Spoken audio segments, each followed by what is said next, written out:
स्वागत है आप सभी का फिर से मेरे नए वीडियो में। और इस वीडियो में लेकर आए हैं देशात्मबोध शीर्षक को लेकर आया हुआ यह अध्याय दो है और यह लक्ष्य के तदात्म्यता के अध्याय 2 है, जो जिसके द्वारा बोला गया स्वरजित शुक्ल के द्वारा बोला गया है। तो अभी तक आप अगर नए हैं तो मेरे वीडियो को लाइक कीजिए और चैनल को सब्सक्राइब कीजिए। धन्यवाद और मेरे चैनल को सब्सक्राइब करने के लिए। और मैं जानता हूं कि आप सभी लोग जो भी आ रहे हैं नए सभी सब्सक्राइब करके ही जाएंगे, तो मेरे चैनल को सब्सक्राइब करने के लिए धन्यवाद और थैंक यू फॉर मेरे सब्सक्राइबिंग माय चैनल। सन 1962 ईस्वी में चीन के असम के पास में उत्तर दिशा में भारत पर आक्रमण हुआ। भारत की नेहरू सरकार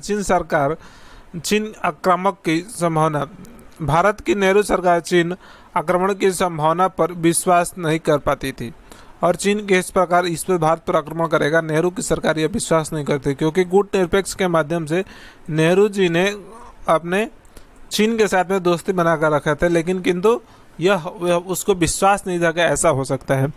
चीनी द्वारा हिंदी चीनी भाई भाई का जो नारा लगाया गया था, यह चीनी द्वारा लगाया गया था हिंदू चीनी भाई भाई, उसी की भाव लहरियों के साथ बही जाती हुई नेहरू सरकार शेख चिल्ली के इस सुख स्वप्न की असिख निग्न थी और भाई भाई का नारा लगाने वाला कम्युनिस्ट चीन भीतर ही भीतर आक्रमण की योजना बना रहा था और भारत पर आक्रमण करने वाला है। इस प्रकार की पूर्व जानकारी उसके सार्वजनिक भाषणों में जब श्री गुरु जी ने दी तो उस पर किसी ने कुछ भी ध्यान नहीं दिया और उसने यह कहा, श्री गुरु जी ने कहा यह घात कर सकता है, तो उन्होंने कहा दिया था, पहले ही बोल दिया था नेहरू सरकार को कि नहीं ये घात कर सकता है, तो आपको सतर्क रहना चाहिए। ये सब बातें तो संकीर्ण मस्तिष्क की उपज है। ऐसा कहकर श्री गुरु जी की बात हवा में उड़ा दी जाती थी और ऐसा कहकर हवा में उड़ा दी जाती थी। इतना ही नहीं, कुछ विरोधियों ने मखौल उड़ाते हुए यह भी कहा कि गुरुजी पागल हो गया है और गुरुजी जो है पागल हो गया है, और उन्होंने कहा, सभी ने कहा, पर किसी सही बात को गलत कह देने से अथवा किसी वास्तविकता दर्शी को पागल बता देने से विपत्ति का निवारण तो होता नहीं है। चीनी का आक्रमण होने से ही नग्न सत्य सामने आ गया और यह नग्न सत्य सामने आ गया, चीन ने आक्रमण कर दिया। इस आक्रमण से भारत को बहुत हानि उठानी पड़ी और बहुत सारे हानि हुआ, क्योंकि न तो भारतीय सरकार सावधान थी और न ही भारतीय सेना सन्नद्ध थी। सरकार भी सावधान नहीं थी और सन्नद्ध भी नहीं थी। भारत सरकार के एक अधिकारी श्री गुरु जी को अनौपचारिक रूप से मिले और उन्होंने श्री गुरु जी से पूछा, आपको कैसे पता चला कि चीनी आक्रमण करने की संभावना है? तो उनसे पूछा कि आपको कैसे पता चला कि यह चीन जो है आक्रमण करेगा? श्री गुरु जी जोर से हंसे और बोले, आप तो विचित्र प्रश्न कर रहे हैं अधिकारी महोदय। क्यों? श्री गुरु जी, भारतीय सरकार के पास इतने उत्तम गुप्तचर व्यवस्था है तथा विदेश में दूतावासों का सुंदर विस्तार है, जिससे कि सरकार को भारत के भीतर बाहर के सभी ही प्रकार की जानकारी भली प्रकार से मिलती रहे, किंतु न मेरे पास गुप्तचर है और न मेरे पास राजदूत है। ऐसी स्थिति में मुझे जानकारी कैसे मिल सकती है? भला यह कैसे जानकारी मेरे मिल सकती है? आपके साथ सब है, गुप्तचर है, सभी कुछ है, लेकिन मेरे को कैसे जानकारी होगा? आप ऐसे कैसे बात कर सकते हैं? अधिकारी महोदय ने, आश्चर्य की बात है, गुप्तचर विभाग और विदेशी दूतावास की उत्तम व्यवस्था होते हुए भी भारतीय सरकार को जानकारी नहीं हो पाई और आपके पास सूचना संग्रह का तंत्र न होते हुए भी पर्याप्त सही जानकारी थी। यह आश्चर्य हो गया वह अधिकारी, यह कैसे हो सकता है? अधिकारी महोदय की बातें में अधिक न उलझते हुए श्री गुरु जी ने सहज और सरल रूप से समझाया, अरे भाई, आप यह नहीं कह सकते हैं कि आपके नेताओं को स्वार्थ जानकारी थी। आप यह नहीं कह सकते हैं कि अपने नेताओं के सर्वथा जानकारी थी ही नहीं, कुछ तो जानकारी उन्हें थी ही। चीन छेड़छाड़ कर रहा है, फिर भी राजनीतिक सत्ता के मुंह में जानबूझकर वे अनजान बने रहे। जो थोड़ी बहुत सारी जानकारी थी उसके आधार पर न तो उन्होंने सुरक्षा की कोई तैयारी की, न तो उन्होंने इसके बारे में देश की जनता को कुछ बतलाया, और यह गुमराह किए सरकार ने। यही सरकार, इसी प्रकार की सरकार नेहरू सरकार चलती थी।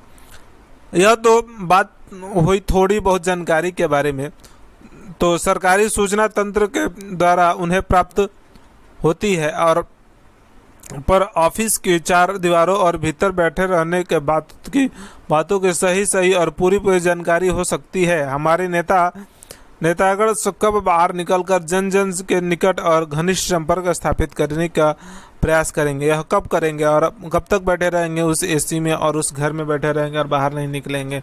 संघ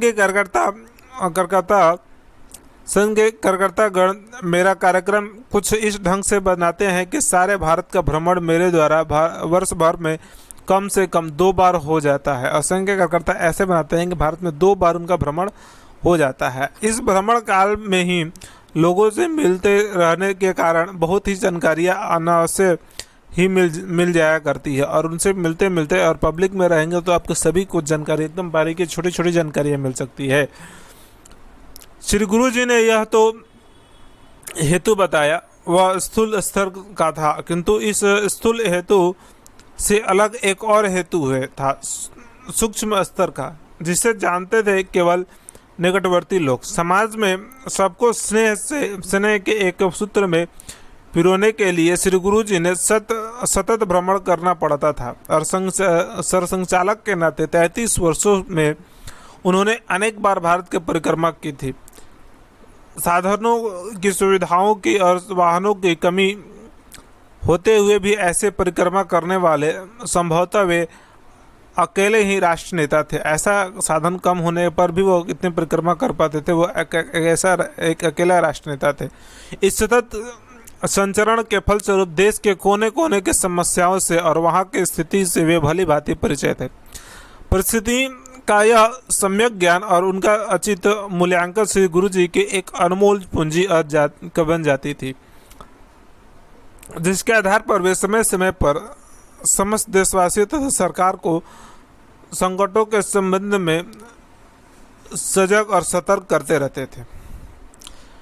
स्थूल रूप से यह प्रत्यक्ष हेतु और अतिरिक्त एक सूक्ष्म प्रकार का परोक्ष हेतु यह था कि वे देशात्म बोध की भावना का मूर्तिमय स्वरूप थे, और यह देश के लिए कार्य करने वाले एक मूर्ति रूप थे, और उन्होंने देश के लिए सभी कार्य किया, और देशात्म बोध उनके मन में था।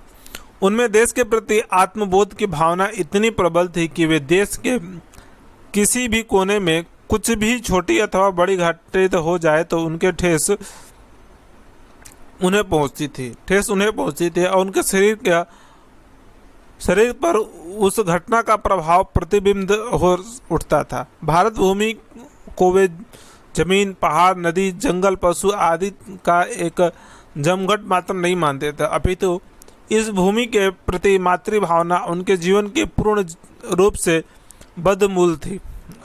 यह मेरी माता है, यह हम इसकी संतान है, और यह हमारा पोषण करती है, और इसका हमारा संबंध अभेद्य अछिन्न है। इस प्रकार के मातृभाव के गहन अनुभूति से उनका अंतर निरंतर भावित रहता था। श्री गुरु जी कहा करते थे कि वे देश के सुख दुख के अनुभव करने की शक्ति राजनीतिक चातुर्य से नहीं, अपितु राष्ट्र के प्रति संवेदनशील और शुद्ध अंतःकरण के भाव प्रबलता से आती है। इस प्रबल भाव के न होने के कारण ही वे तो उनके कुछ लोगों ने भी भारत का बंटवारा करवा लिया, और यदि मातृभूमि के कण कण के प्रति हमारी आत्मीयता होती तो क्या इस बंटवारे के और मातृभूमि के खंड खंड हो जाने की स्थिति से उत्पन्न होती। और यह उन्होंने कहा कि यह मातृभूमि को बंटवारा करने के लिए वो राजनीतिक चापलूकार ही कर सकते हैं, और मैं नहीं कर सकता। श्री गुरु जी का मानस देश के प्रति अत्यधिक संवेदनशील था। उनका संपूर्ण जीवन राष्ट्र के साथ एक रूप में हो गया था। उनके हृदय का संबंधन भी देश के में उठने वाली छोटी छोटी और बड़ी बड़ी लहरों से संबंध में था, और भारत माता के सुख दुख और भारतवासी हिंदू समाज के सुख दुख के साथ ही श्री गुरु जी अत्यधिक समरस हो गए थे। देश के किसी कोने में क्षति पहुंचने पर श्री गुरु जी के अंतःकरण को आघात पहुंचता था।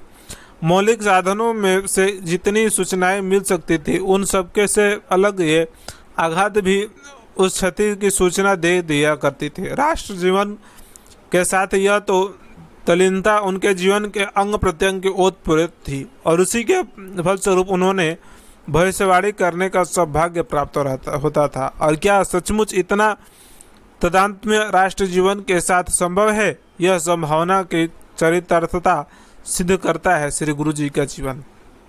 और इस प्रकार वे भविष्य के बारे में बता सकते थे, भविष्य के कार्यों के बारे में बता देते थे और ये बताते थे। मातृभूमि भारत के साथ पूर्ण तादात्म्य हो जाने का एक और प्रसंग है। श्री गुरु जी के दोनों हाथों में दर्द रहा करता था और इस दर्द के कारण वे अपने दोनों हाथों को पूरा नहीं उठा पाते थे।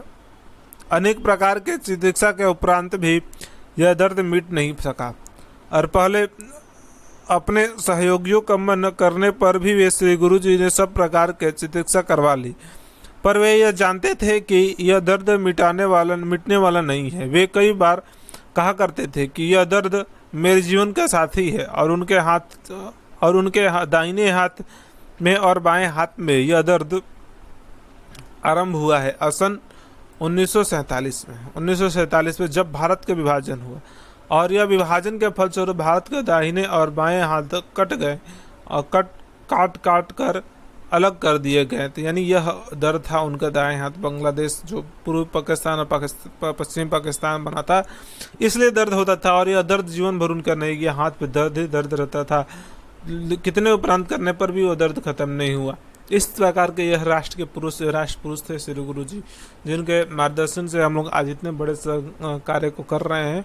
आशा करते हैं आपको यह वीडियो अच्छा लगा होगा। अगर वीडियो अच्छा लगा तो मेरे चैनल को सब्सक्राइब कीजिए और भारत माता के आशीर्वाद से आप भी आशीर्वाद बनाए रखिए। मेरे वीडियो को लाइक कीजिए और ज़्यादा से ज़्यादा लोगों तक शेयर कीजिए। फेसबुक ग्रुप में, व्हाट्सएप ग्रुप में, सभी जगह आप मेरे वीडियो को शेयर कीजिए और ताकि ये अच्छे कंटेंट है और आपके लिए बना रहा हूँ तो आप भी अच्छा लगेगा। तो चलिए मिलते हैं अगले वीडियो में।